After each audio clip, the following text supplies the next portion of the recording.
Listo? Hasiko gara.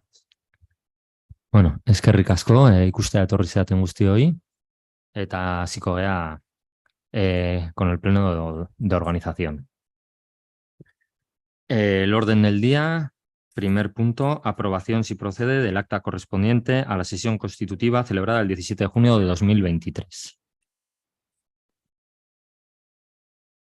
Baiezko botuak?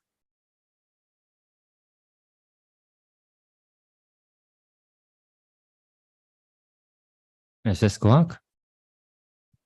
Abstentzioak? Dana? Vale. Aho batez, aprobatua.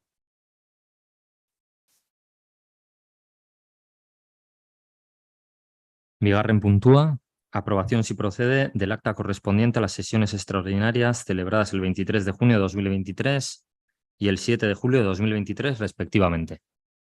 Baiezko botuak?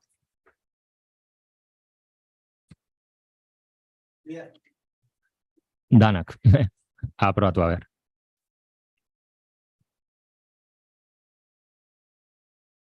Hirugarren puntua, propuesta de la alcaldía para su aprobación sobre la determinación de la periodicidad de las sesiones plenarias de naturaleza ordinaria.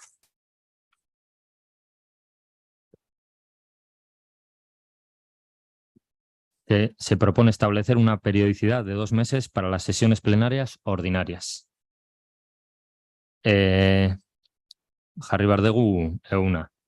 Jarriketa dakagu miércoles de los meses impares, baina guztion artean adostu beharko dugu. Ostegunean. Bai. Miércoles nahiago duzute. Zazpiter ditan. Bai. Bai, nahiago duzute ostegunen batean, itzaiteko guztion artean. Nahiago duzute ostegunen batean. Miércoles, jueves. Bai, miércoles orduan. Zazpiter ditan. Baiezko botuak?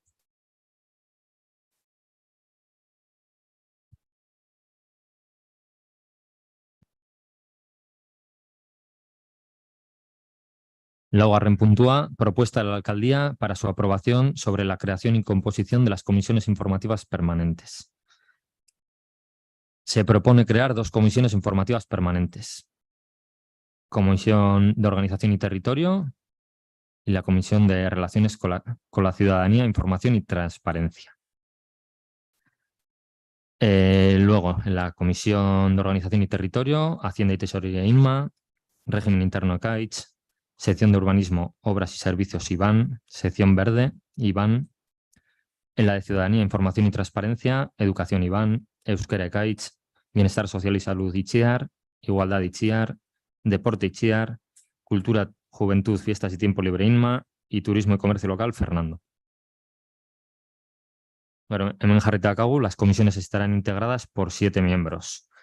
Egin dugu propuesta, 3 de Gorliz Bizirik, 2 de H. Bildu y 2 de AJ. Eta gero hitz egin dugu, guztiok egoteko. Bai, danak egoteko beto. Uste, zute, 13 egoteko. Bai, 13 egoteko.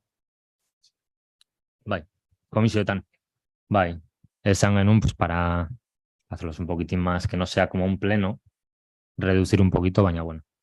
Nahiago dezute, ditugu 13 eta listo.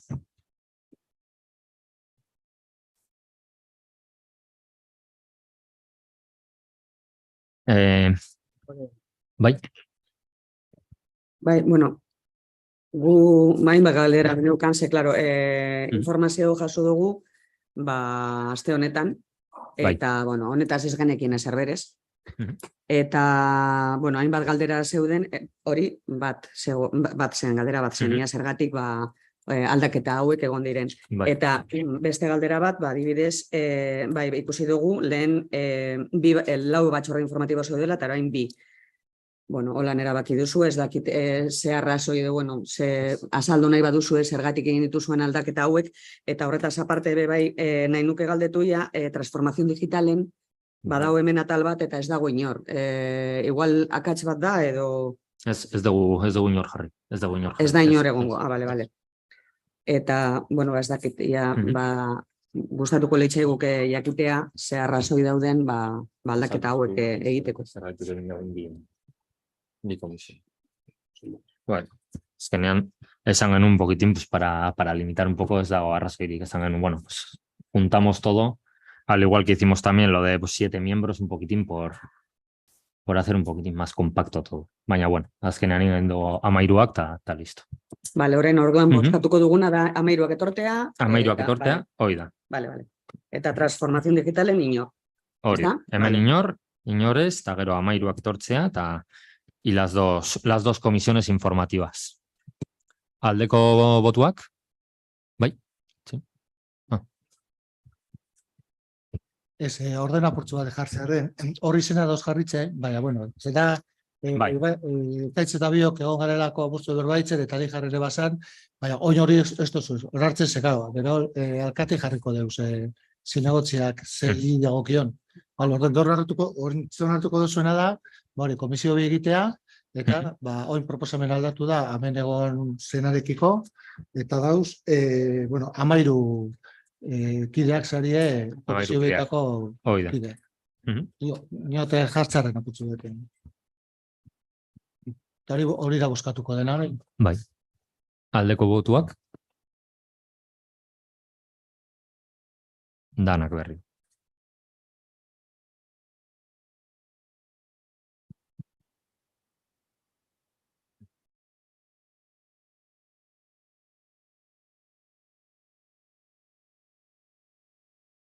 Bosgarren puntua, propuesta de alcaldía para su aprobación sobre asignaciones económicas a los grupos políticos y a los corporativos. Jarri dugu, asistencia a sesiones ordinarias del Pleno, 175 euros, 165 euros. Asistencia. Asistencia a sesiones extraordinarias del Pleno, 165 euros. Asistencia a sesiones ordinarias de la Junta de Gobierno Local, 235. Asistencia a sesiones extraordinarias de la Junta de Gobierno Local, 235. Asistencia a sesiones ordinarias, comisiones informativas, 60. Y asistencia a sesiones extraordinarias de comisiones informativas, 60.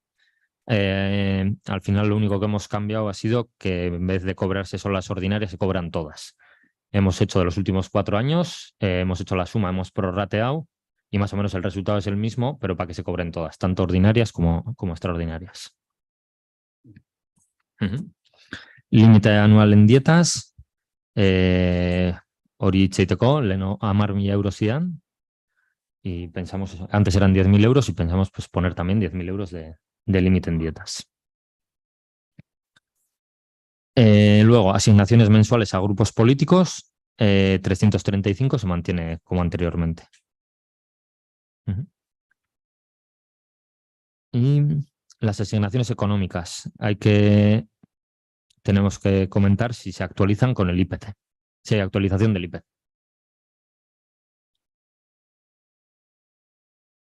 Orduan, baiezko botuak, honi buruz? Bai, alderaren bat.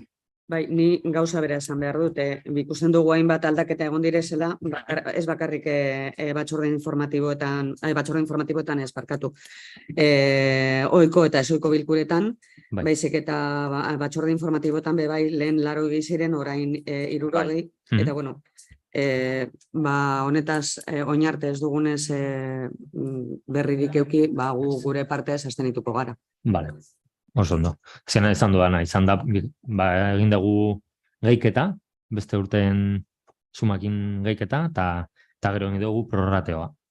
Eta azkenean gauza bera da, mea kobratuko ditugu guztiak. Batzorde informatibotan bai? Bai. Danetan. Zena, kendu eguna asistencia a grupos de trabajo. Leno 130 euro eta jarri dugu ezebez. Hori da.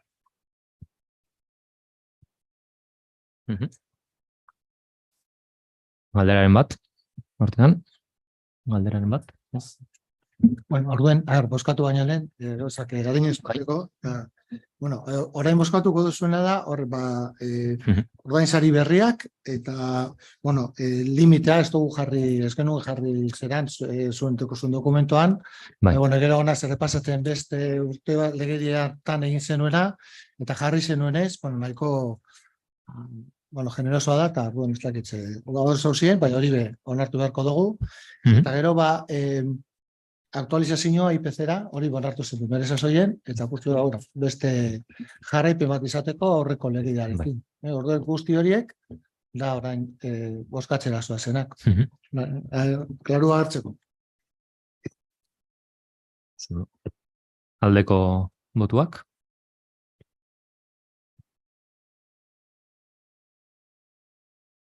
Bederatzi, abstentzioak? 4, eta ezezkorik ez.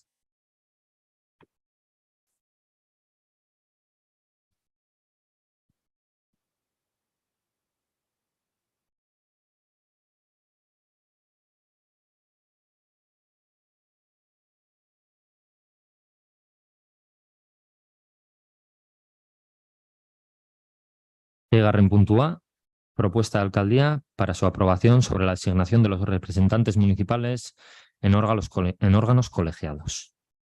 Hemen jarri ditugu izenak, pero es para poder valorarlo ahora mismo y buscar si hay gente que está interesada en entrar en los órganos colegiados.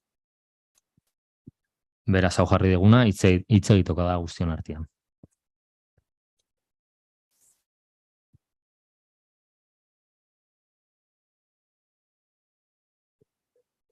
Bai.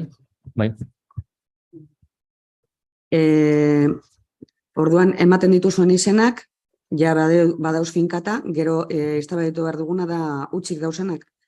Orduan, Bilbao Metropoli 30, Elkarkidetza, Euskal Kostaldea, eta gero suplente guztiak. Hoi da.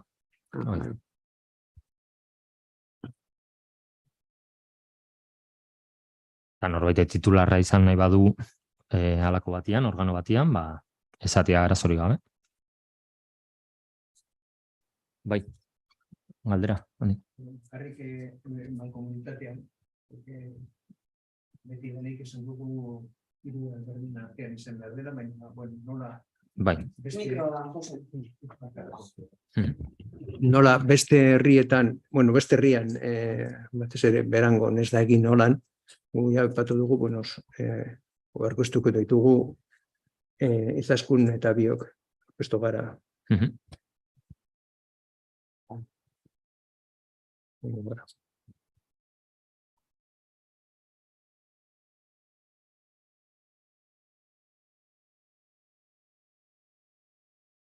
Gu gauza bera oinarte ez genekien hau eta gainera eztabaidatuko genuenik bez, orduan ez dugu gure artean hitz egin, honi buruz, orduan abstenituko gara be bai.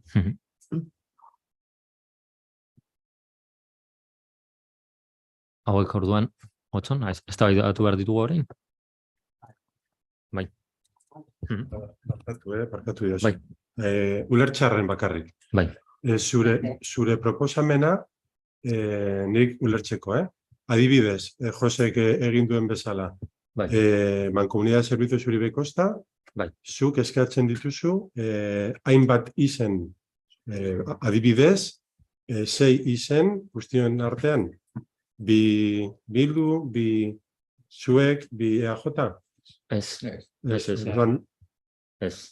Nola zinda proposamena, barkatu. Adibidez, negazu, azaldu negazu. Baina mankomunitate batzorde guztietara, itxiak eta anima. Es. A ver, está un poco confuso igual. A lo que quieren que vaya es a los servicios sociales de Uribe Costa, de la mancomunidad. Plenario. Sí, pero esto, espera. Los servicios sociales iban a ir Itziar e Inma, pero luego para ir a la mancomunidad, la representación en los plenos principales eran Izaskun, Jose y Ekaitz. Oida.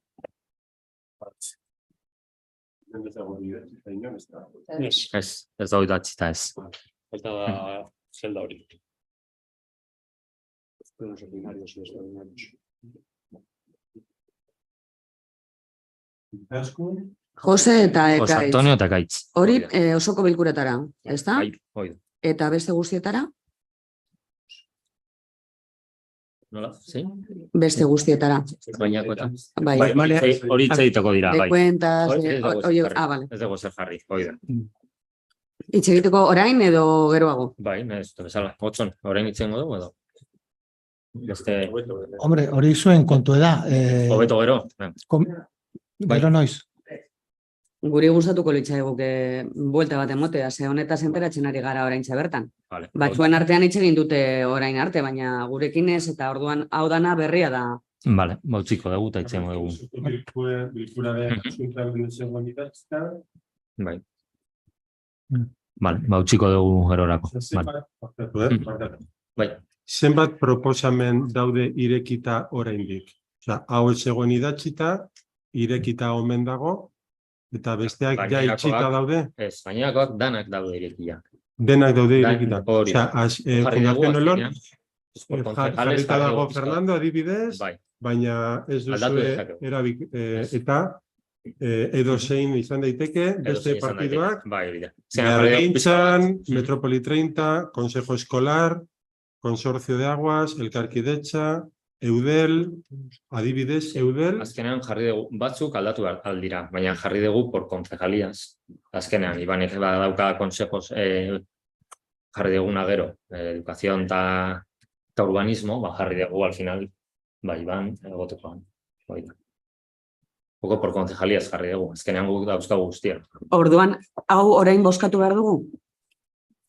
Gaur eman behar ditugu izenak edo hau utzi dezakegu beste baterako aldaketak egongo direnez, ez dakit. Ez da problema, zuek adosten baduzue beste batera usteko eta hola lasaiago aztertzeko, itzel beste pleno bat egingo da. Bertan bera izten da kontua eta listo, esteko hainbesteko premiarik honek. Baina, klaru agerra din, orduen, danok aurkeztu izango dituzue erakunde guztietarako edo berdez jarrita dauzenak ja finkatute daude. Batzuk, berde batzuk ez, beste batzuk utziko ditugu libre. Azkenean, guna dugu consejos escolares, aguas de urbanismo Ibanek eramatia. Vale. Bueno, orduan...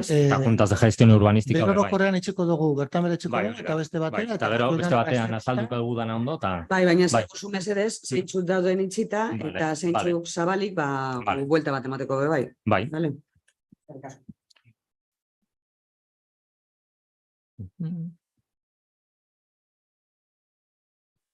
Vale, orduan jarrituko dugu 7. puntuarekin. Propuesta de alcaldía para su aprobación sobre cargos a desempeñar con dedicación exclusiva y parcial. Jarri dugu, alcalde, dedicación exclusiva, retribución 49.000 euros. Concejal, dedicación parcial al 50%, 20.000 euros. Eta gero jarri dugu, oposición, kasu hontan, H. Bildu, dedicación parcial, y esto hay que hablarlo y hay que decidirlo. Gero jarri dugu, determinación del derecho a vacaciones de los cargos, igual que los funcionarios, determinación de posibilidad de compensación económica por no disfrutar de las vacaciones, sí. Bueno, aparkat hori esportu eta argitzeko, aurreko legealdizen esan jarri hori, eta horretxin nagoren gaitxik, eukidugu arazoak, nagorek disfrutatu edo konbenzazio bat izateko borren gantik, horretxik zuk esan duen izan horrelako aukerarik, eta nik bintzet, aztertzeko jarri dut, nirleztalako egon. Eta beste alde batetik, hori karguena, ikaitzek zan da bena, alkateak, bere osotasunean eukitzeko dedikazioa, eta gero, kontzejal bat, badakizu hortik, txostema jarri dugu, egizela, geur jaso duzuela, bere zazoien bena hori komentatu neutzon, aukera duzela, hiru izateko bere osotasunean. Eta gero badakizu bai, Euskadiko legeriak jartzen duela, aukera mondaria zaiola, oposizioko buruari, dedikazio partzial esateko aukerari jarri behar zaiola. Eta oposizioaren kriterio bat zein den, igual galetuko zari zuen buruari, txostena jartzen dau. Badago kriterio bat dioena, oposizioko taldeak hartzen badau konzejaliaren bat, orduen ez dagoela oposizioan, baizik eta gobernuan. Orduan oposizioa izango zen beste partidua. Bueno, hori argitzeke dago, bueno, dirudienez hor jarri dugu zenen izenak edo konzejaliarenak ez dau EH Bildukorik, orduen uste do jarraitzen duela EH Bildu izaten oposizioa, ez da? Argitzeko. Bai. Eta azkenik, bueno, hori behar bada igual Inigo komentatu aldago beto, baina oposizioko kriterioa da bueno, sugertzezuko dozu. Bueno, nahi zu bezala, nahi behar salduket. Azkenean, izango da, el concejal que menos cobre, kasu hontan badakagu 20.000 eurokoa, esta dedicación parcial. Izango da, el 100% del concejal que menos cobre, menos un 10%, eta gero eudelek jartzen du un baremo entre el 50 y el 75%. Eta hori da, aukeratu behar deguna. ¿Cuál va a ser el baremo? Entre el 50 y el 75%. Eta hortikan ateako da, zenbakia. Kobratuko dutena. A ver, uneko hori, 50 edo 75, uneko hori, nondi dator edo zertaz? Eudele jartzen du. Baina zertaz, soldata osoa edo soldata erdia? Soldata, a ver, 20.000 euro, el 50%. Soldata osotik, de 40.000 euros, kendu behar diozu euneko 10, 36.000 euro. Eta hortik hartzen dezu entre un 50 y un 75%. Parkatu, bi kontu dira, batetik da dedikazioa. Eta uneko tasun hori da dedikazioarena. Eta zelan parzial ezin biden ezin da osoa izan, eta parzialtasun hori apurtzu bet kriterioaren arabera da. Orduen eudelek bere sozien 17 urte izan dela, atarroan kriterio bat. Esan ez, dedikazio hori dela, populazioen arabera, populazioa da 5.000-tik 20.000-ra. Eta horren populazioen arabera, dedikazioa, euneko 50-tik, euneko 75-ra. Eta populazioen arabera, baitzen da, kalkulo bat, gutxi gora asko. Eta gero ja da, soldata. Eta soldata da, gobernuko gitxien kobretan daben zinegotziak, kasu honetan, 20.000, horreri kendu euneko 10, eta hori da, euneko 1. Eta gero, ze dedikazio porcentajearen arabera, eitzen da, 3ko eredu hori. Ulertu ustazue? A ver.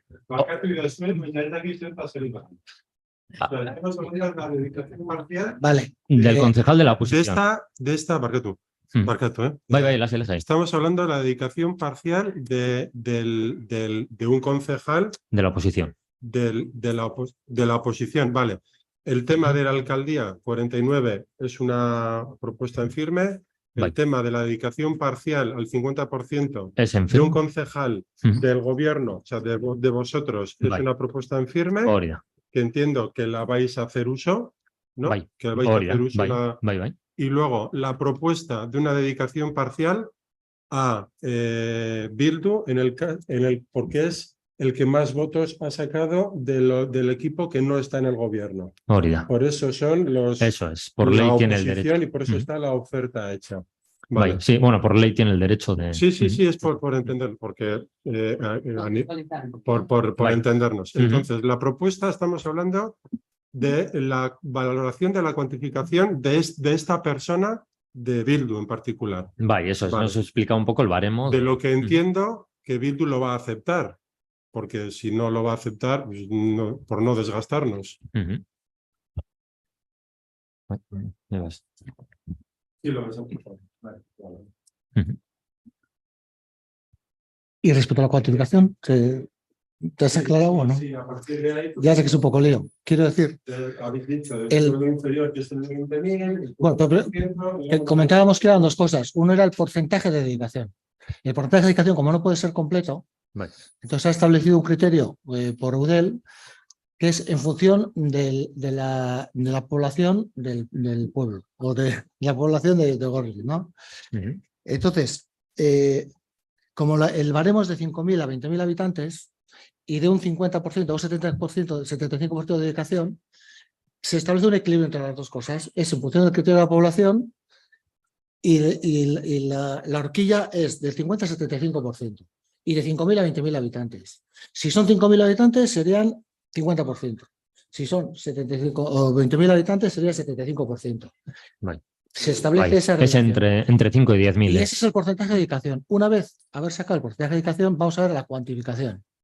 La cuantificación dice la ley y luego el criterio también de Eudel en ese mismo acto que decía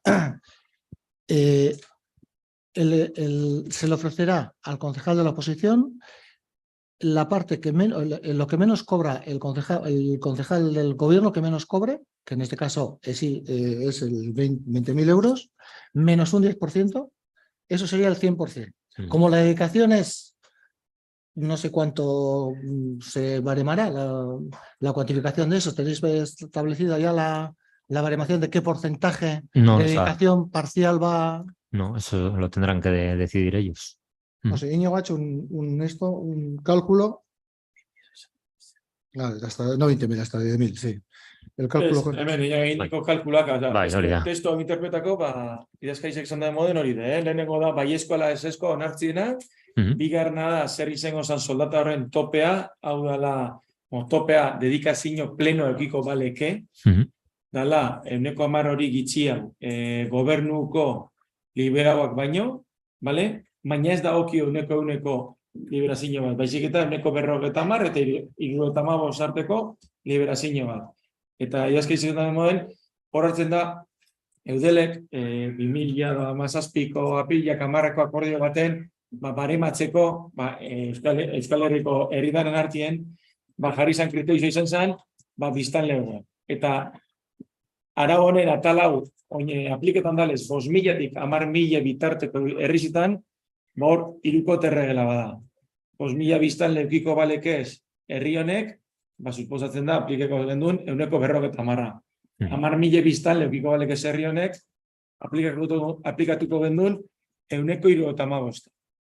Hemen kalkulo bat eginde, eta atzoko datako Gorlizeko zenso ikusitze, atzo Gorlizen padron eta egon ziren 6.127 biztanle, atzoko hartu dugu ezpada. Irukote regla bat eginez, moten abena da liberazio bat, 155,78. Hori moten da. Eta hori apliketa, hori apliketa, lehen esan dako 36.000 euroari, moten da, 20.046 euroko soldata. Hori da, kriterioa zehaz mehatz aplikatu.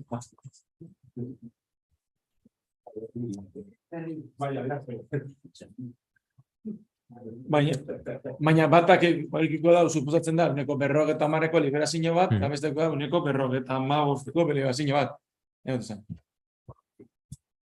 Eta itxu lertu bada,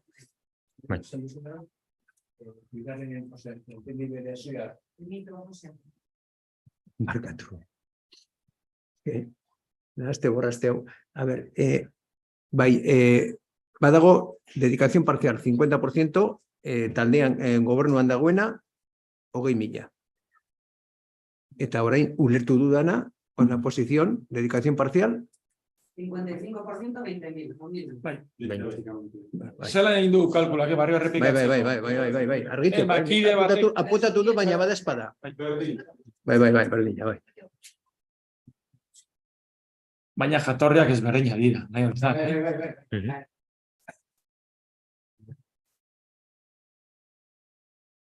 Hori holan izan behar da, edo aukeratu daiteke 50 edo 60, adibidez. Eudelek azkenean egiten da, pauta batzuk, gomendio batzuk. Gomendioak dira. Ondorioz, Eudelen suposatzen da, udalerri danak, are gehiago. Gorlizetik pekide bat egongo da Eudelea joateko. Ondorioz, han alderdi guztietako, azkenean udaletxea Euskadin alderdi guztietako dauz, errepresentatzeakoan, euren artean akordio bat egaltzen dire, praktika ontzat edo logikotzat hartzen dena. Baina legez ez da. Vale.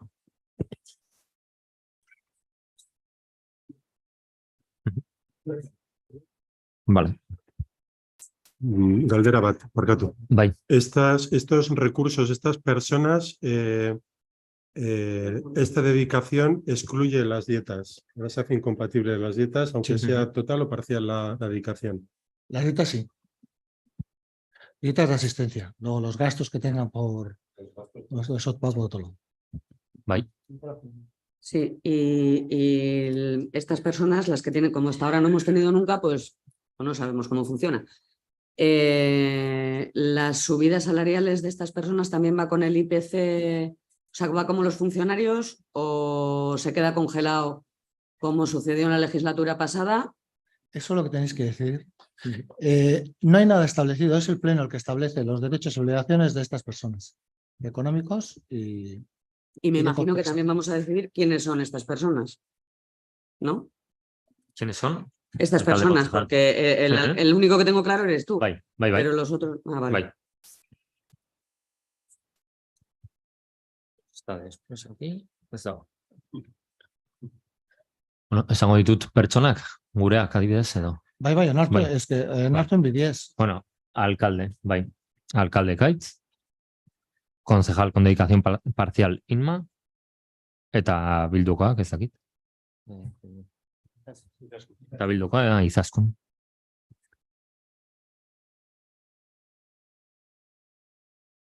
Con un 55. Bai. Izaskun Ibarra. Bueno, bai, Izaskun Ibarra, bai. Garrantzitsua. A ver, lo del 55 es un máximo que se establece, bai, que es lo que se le ofrece a la oposición. La oposición puede querer la mitad o lo que sea, que decir que todo es debatible. Bai, bai. Aquí nosotros... Por eso, mi pregunta es cuál es la propuesta, qué es lo que vamos a debatir. A ver, tiene que haber una propuesta por parte del equipo de gobierno para que la lo propuesta podamos es debatir. la misma que hicisteis vosotros hace 4 años, que es ofrecerle a la oposición. Eso es. Pero en este caso cuál es el máximo. No lo aceptaron. Ya. Entonces no había debate. Y como Pues no sabemos a partir de ahí, qué estamos debatiendo. Ya, a partir de esa oferta es la oposición la que tiene que decir eso es. Si le interesa o no le interesa y cuánto, en qué porcentaje le interesa la dedicación. Estoy. Sí, lo he comentado, efectivamente, lo que hemos hablado, la dedicación parcial y nos parece correcta. 55,68. Vale, lo que dice Eudel. Y con Bai, 1,58,78 eta retribución 20.046. ¿Y con subidas con IPC o también aparte de las subidas de los funcionarios? Y a ellos también se les paga las vacaciones. Es que como no hemos tenido nunca concejales liberados, pues no tenemos ni idea qué es lo que proponéis.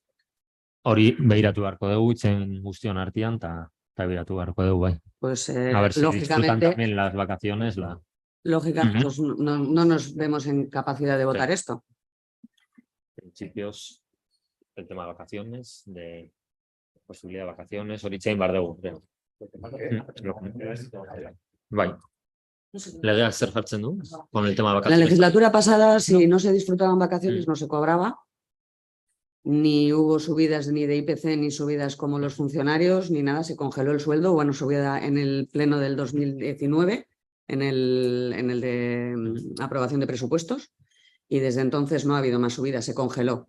Todas las subidas que ha habido con IPC y con las subidas de los funcionarios no se han aplicado a la alcaldía. En este caso, pues no sé, ni a la alcaldía, y claro, obviamente, pues no había concejalía liberada, pues tampoco. Y no sabemos cómo va a funcionar en esta ocasión. ¿Dice algo respecto a esto? No, no hay ley. La ley dice que es el Pleno el que tiene que establecer los derechos y obligaciones. Primero, la retribución. Y luego, si hay alguna subida, las subidas también se pueden hacer de 1000 fórmulas, porque no hay ley. Quiero decir, se puede establecer una subida en función del IPC o una subida de X cantidad o lo que sea. Y luego las vacaciones, pues lo que comentaba antes.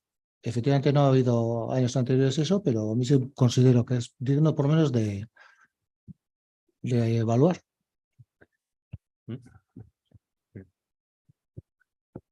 Yo el tema de las vacaciones, yo lo que he puesto aquí, lo de que sí lo veo.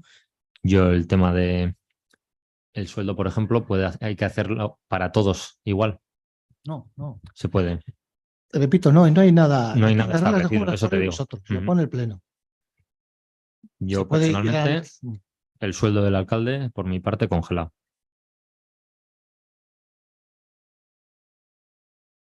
De todas formas, también os digo una cosa. Más adelante, en función de cómo vaya la economía y cómo vayan las cosas, siempre se puede hacer un pleno de modificación. Sí, de modificación. No es para siempre y casi nunca lo es. O sea que tampoco penséis ahora que esto es para los 4 años. Yo, en principio, el sueldo, lo que he dicho, sueldo del alcalde congelado. Yo estoy contigo. Sí, los 3 sueldos congelados.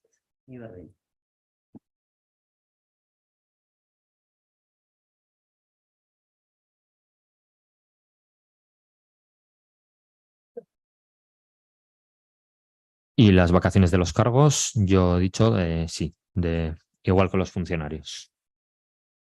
En este caso, vacaciones igual que los funcionarios. Vacaciones igual que los funcionarios, sí. Y los que tienen dedicación parcial también tienen, es que no sé cómo va, los mismos días o tienen el 50% de los días. El 50%. El 50% de los días. Eso es.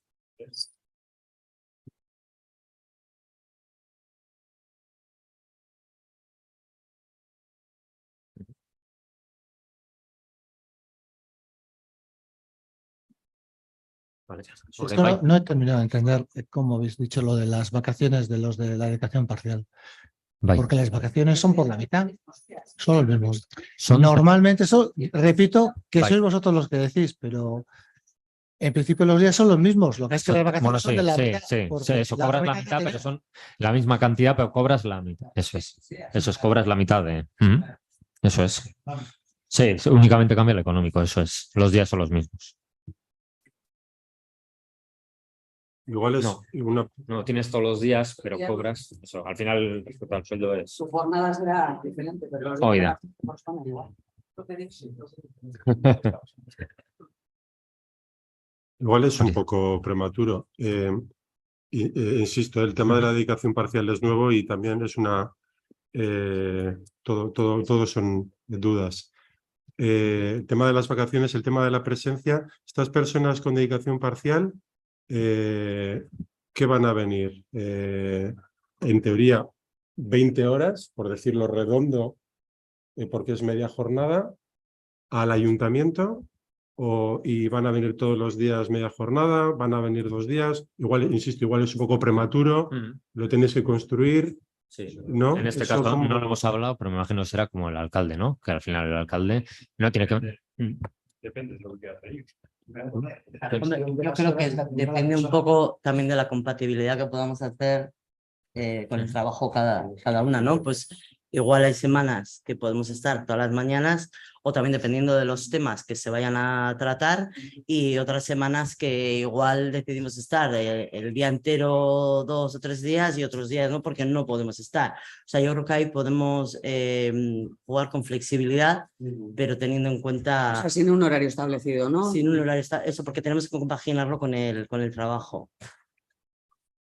Es evidente que no funcionamos lo mismo que los funcionarios, porque los funcionarios tenemos los fichajes, salvo uno que tengo aquí al lado, que creo que sí ficha, todos los demás concejales que yo conozco no fichan. Entonces el control pues es un poquito más político que técnico.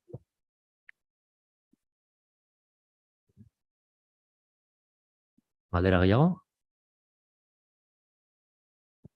¿Subes? Vale, orain bai, bozkatu dezakegu.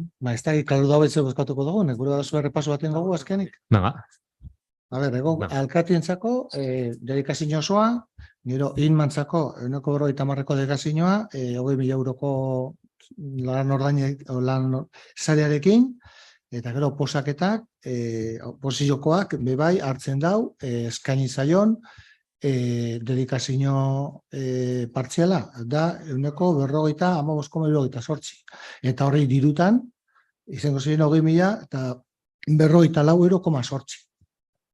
Gero, soldatak bere horretan geratuko dira, 4 urtien zehar, ez badago, beste aldaketarik, beste pleno baten, baina plenoak onartu beharko dau. Oporrak edukiko da bidez, funtzionaren moduen, 30 egun izango dira, eta ez dakit zer usten dudan. Hori, ez dago igoerarik. Ez, hori da. Hori bozkatuko da.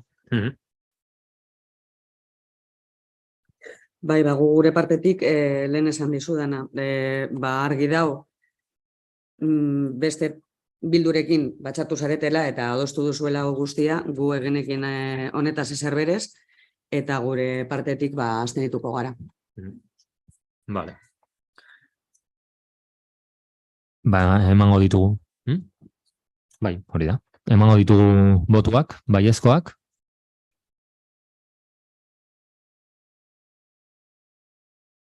Bederatzi.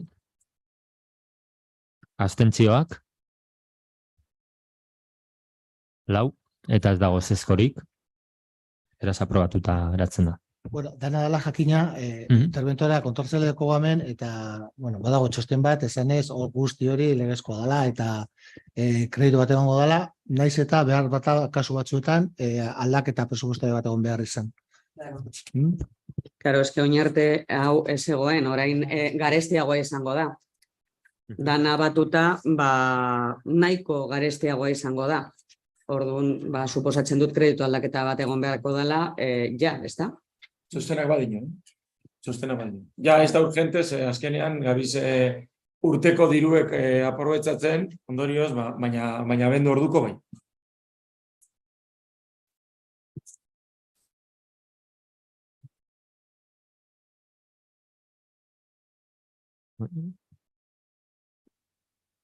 Jarraituko dugu 8. puntuakin.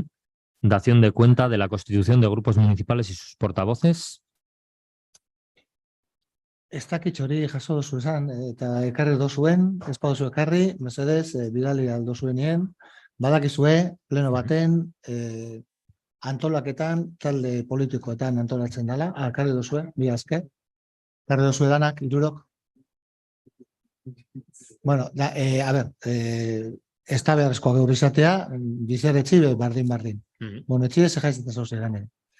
Baina, bueno, ekarriz, airaketa hori da, eta gero gara, talde politikoek eskubide batzukiko da bez, eta portaboz bat egongo da, eta diru ordainketa be, taldeka egiten dira, dakizun moduen. Bueno, ez danak, gero, zinegotzea behokiko dituzue. Baina, bueno, hori, garrantzitsua dela.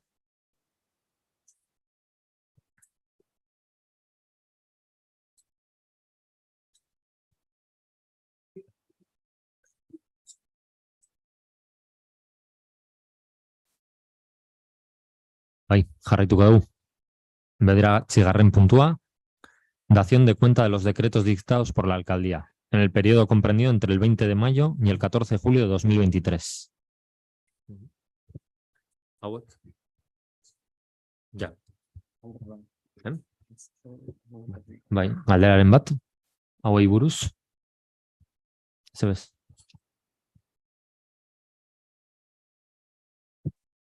Amargarren puntua. Dación de cuenta de las resoluciones de la alcaldía correspondiente a los siguientes temas. Nombramiento de los miembros de la Junta de Gobierno local y delegación de competencias. Kasu honetan, jarri dugu 5 pertsona jarri ditugu en la Junta de Gobierno. Ikusiko zute jarri genula hori. 3 Gorliz Zirik, bat Euskal Herria Bildu eta beste bat PNV. Bai, eta hau hitzein behar dugu. Aldaketak egongo dira. Bueno, nahi badezute zuen proposamena egin.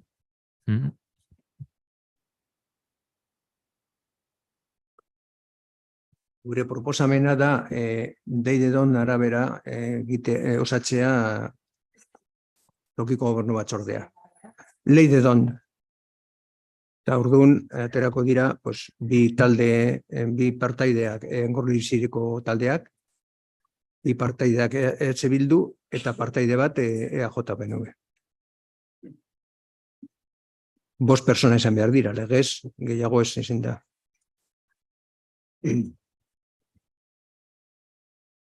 Bueno, dana dela hau aputzu eta argitzeko, hau toki gobernu batzarra alkatearen eskuduntza da.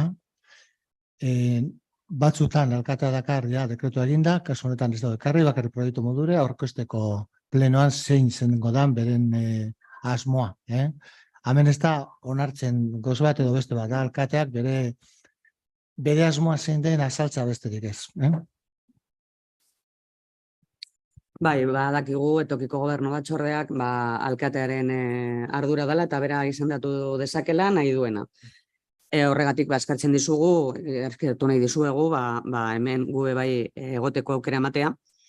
Eta honetaz aparte, gustatuko litzai duke, ze lehen tokiko gobernu batzordetara, gehien bat, apur bat erosoago edo arinagoak izateko osoko bilkurak, hemen ekartzen ditugu osoko bilkura guztietan, ohikoetan behintzat, dación de cuenta de decretos.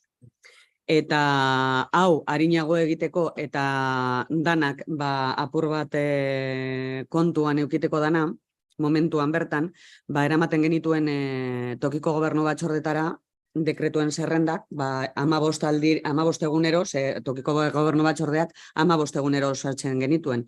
Eta orduan eramaten genituen horiek errezago zen dekretu horiek errepasatzeko eta galderaren bat bazegoen tokiko gobernu batzordean bertan argitzeko galdera hori eta gero osoko bilkura arinagoa izateko. Nire proposamena da, ez dakit, oin arte holan egin dugu, uste dut ondo joan dala eta askoz arinagoa. Justu hitz egin genuen ekaitzekin pasaden egunean eta hortaz hitz egin genuen bai. Tako osoa ez pleno batera eramateko, hori 15ero edo 20 egunero edo hori tokiko gobernu batzordean ekatzea. Bai, hori ondo ikusten dugu, izan daiteke hori egunero edo 50 dekretu adibidez daudenean, ez dakit nola da. Bai. Eta gero zuek barruan egoteko, ondo ikusten gube bai, zuek barruan, tokiko gobernu barruan egotia. Bai. Beraz, momentuz holan utziko dugu, alkatea, Gorliz Biziriekek bi kide izango ditu, Euskal Herriak Bilduk bi kide izango ditu, bi. Bai.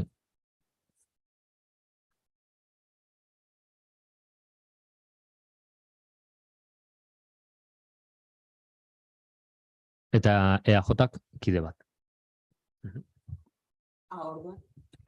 Orduan boskatzen ari garena da, Bilduk egiten duen proposamena. Hau ez da boskatu behar.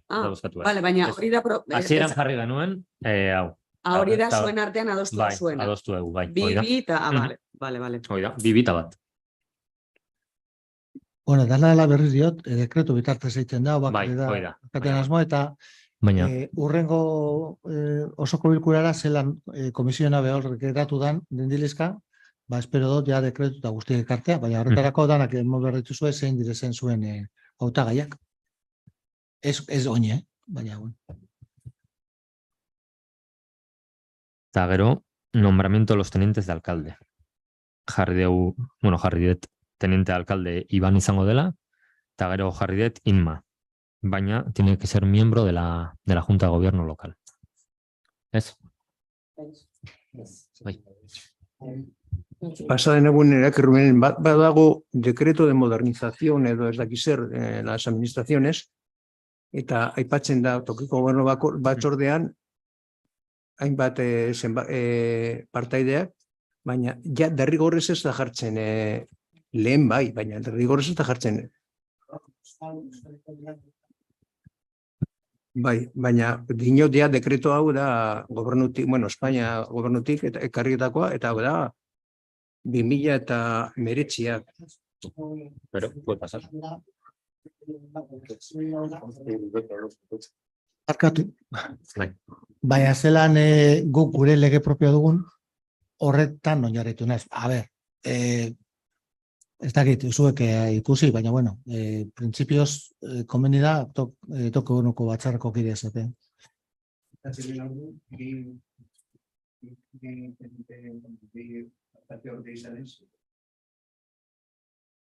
Bi ez, izan aldira, toki gobernu batzarreko kide beste. Izan aldira.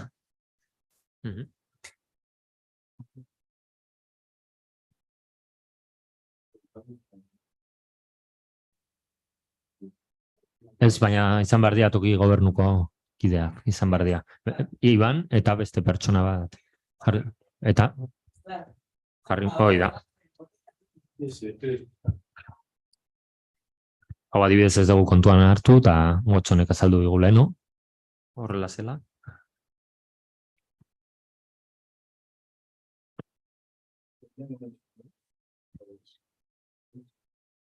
Ekaitz, Iban, eta jarri beharko dugu EH Bilduko kide bat. Bat. Bai, jarri dugu, bai, azkenean. Ez dugu. Bai, tenint alkalde. Hirugarrena da. Tenint alkalde, bai. Bai. Jarri dugu. Izaskun.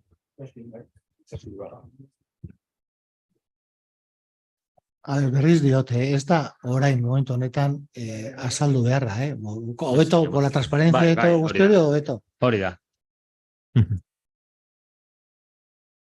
Eta 11. puntua, bueno, galderarik. ¿Es? O sea, la segunda teniente alcalde es Izaskun, que es miembro de la Junta de Gobierno y líder de la oposición, ¿no? Habíamos puesto... O miembro de la oposición, no sé si líder. Tienen que ser jarri dezakegu bat bakarrik. Zer? Jarri dezakegu bat bakarrik. Azkenean ez daka zentzurik igual bestia izatea. Hori zure esku dago. Holan, hemos hecho un acuerdo de buenas prácticas, holan egingo dugu. A ver, es que zergatik jarri behar dugu bi alkate orde zergatik. Ya, ez dakit, horregatik galdetzen dut. Azkenean gu jarri genuen. Nosotros habíamos hecho la propuesta. Alkatearen esku dago, bat jartzea. Bai, jarriko dugu bat, eta listo. Hori da. Azkenean horregatik esaten dut. Baina ez esan dugu, ekaiz, zuk jartzen duzu. Bai, ni jartzen dut. Baina horregatik esaten dut, como hemos puesto 2 personas, Inma no puede ser. Vale, jarri dezaket bat bakarrik, hori esaten dut. Vale, bai, ban eta listo, ez daka zentzurik, que el líder de la oposición sea, hori da. Vale. Bai, horregatik jarri dugu, Iban eta Inma, baina nahi baduzu itxi izan daiteke. Ez dago. Gobernu bat ez dago. Ez bi eta bat, dia. He entendido, Bargato, he entendido que al meter el segundo miembro de Bildu, la Junta de Gobierno era de 6 personas. No puede ser, solo puede ser un tercio. Vale. Entonces, Ichi ha salido en favor de o de Izaskun o de José. He entendido que se ampliaba a 6, por eso estaba insistiendo. No, solo puede ser un tercio del pleno. Vale. Vale. Orduan hori. Teniente alcalde, Iban, eta ezin dugu gehiago jarri. Eta 11. puntua, escrito de renuncia al... Bai, 11. puntua, escrito de renuncia al cargo de concejala presentado por doña Nagore Utxupi Larrazábal del Grupo Nacionalista Vasco. Sí, bueno, a mí, pues, por lo que me toca, decir que ha sido un placer trabajar aquí, muy duro, pero gratificante. Pero mi profesión es incompatible con el cargo de concejal. Entonces, pues presento mi renuncia a la concejalía y este va a ser mi último pleno. Un placer. Y bueno, yo seguiré estando aquí. No aquí, pero seguiré estando aquí. Osondo, eskerrik asko Nagore eta... Bueno, gure aldetik eskerrak eman zure lanagatik eta, bueno, egongo gara herrian, baina, bueno, naiz eta eztabaidak esan ez bengo plenotan, aurreko plenotan, bueno, pues lagunak izango gara, ez da. Ez da legealdi erreza izan, baina, bueno, hemen gauz eta ez da erreza izan inorentzako. Eta, bueno, honetaz aparte, ze hau ez da eztabaidatu behar, ez da? Hori eta borondatezko kargoa dalez, bakarrik osoko bilkurak hartzen du horren jakitun geratzen dela, eta ja zela jakitun geratzen den Nagore, ja zu izten dozu zinegotzi kargoa izateri gure zoritzarra. Bai, eta beste galdera bat, bukatu baino lela, hau, oiko osoko bilkura da, orduan, puntu bat falta da, ez da? Errata izan dela suposatzen dut. Bueno, errata bat edo ez, baina ez da argi geratu. A ber, ohikoa edo ezoikoa den, printzipioz hau, ezoikoa da, ondino ohizkotasunik ez delako jarri, baina zelan onartzen direzen aurreko dekretuak eta guzti hori, ohikotasun kutsu bat hartzen dago. Eta behar bada falta da puntu hori, baina bueno, jarri alda, momentu honetan ere, da rogozi pregunta ez dinezuna, ez da? Bai. Esan jarri, ze ohikotasun hori bakarrik zegoen dekretuak begiratzen dizela, orain arte izandako dekretu guztiak. Ostantzien beste kutsu bateko ez ohikotasunarena. Ez da gitzu, azaldu duten, baina hor da. Baina, gauza bat, nizke, gauza bat esan nahi nuke, a ber, posible bade. Da, memoria historiaren arira, hace 86 años las tropas sublevadas del general Franco ocuparon esta comarca, iniciando una época de terror y represión como no se había conocido antes. Los vecinos de este pueblo, Ramón Gangoiti Sarría, Ramón Bilbao Enandi, Rafael Siloaga Meñique, Martín Larrazábal Marcaida, José Rola Garay, Francisco Beitia Uribarri, Pedro Nainde Chirica, Jesús Ormaza Marcaida, Gregorio Chirica Ibargüenechea, eta Julián Calzada Uriarte fueron detenidos y procesados en el procedimiento sumarísimo de urgencia número 96, acusados de auxilio a la rebelión. Paradójicamente, ellos fueron los defensores de un régimen legalmente establecido frente al golpe de Estado que luego derivó en un enfrentamiento civil. En este procedimiento sumarísimo se condenó a muerte a 4 de ellos, aunque a 2 de los cuales se les conmutó la pena por la inmediata inferior de reclusión perpetua.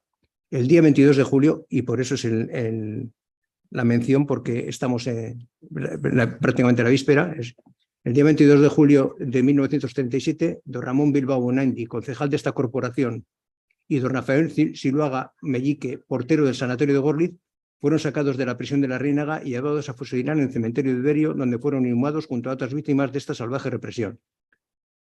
Los 2 condenados cuya pena fue conmutada fueron don Ramón Gangoiti Sarría, electo durante varias legislaturas de esta corporación y del año 31 a 36 fue alcalde, y don Martín Larrazábal Marcaida, alguacil de este municipio. Todos los arriba citados sufrieron condenas de varios años en unas condiciones sanitarias deplorables que perseguían la degradación física y moral de los condenados, como es el caso de Andrés Gangoiti Cuesta, hijo de este pueblo, que fue detenido por ser miembro de la tripulación de un barco que traía suministros a Bilbao y que acabó muriendo de tuberculosis a los 24 años en el tristemente penal de Escava, o llamado Fuente San Cristóbal, cercano a Iruña, y cuyo paradero fue desconocido por su familia hasta 50 años más tarde. Siendo estos casos los más señalados de la represión que instauró aquel régimen fascista, no podemos dejar en el olvido a todos aquellos que sufrieron penalidades físicas, morales y económicas, a los familiares de los detenidos y las que fueron purgados de sus trabajos y tuvieron que malvivir por falta de recursos, los y las que sufrieron vejaciones públicas, los que fueron obligados a desplazarse a otras tierras, los y las que se vieron obligados a malvender sus posesiones, etc. Por ello, creemos que esta corporación, en cumplimiento de la ley de la memoria histórica, debe recordar a todas las personas perseguidas y ayudar a limpiar su buen nombre, ya que sus condenas siguen vigentes y los daños causados nunca fueron reparados. Estéricas. He pensado que, por la cercanía de la fecha, fue el día de la Magdalena cuando los fusilaron, la placa que está aquí puesta en el salón de plenos les recuerda y que merecía la pena recordarlos.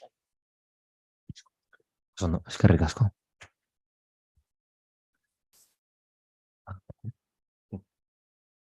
Bai. Bueno, bihar bakizute jaiak hasiko direla, eta nahi badezute goian egon, danak pregoian egon, hori da, alde zutela, igo nahi dezunean. Bai, alde bilak.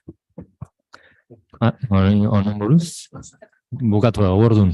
Bai, bukatu txat ematen dugu, eta eskerrik asko guztiei etortzeagatik.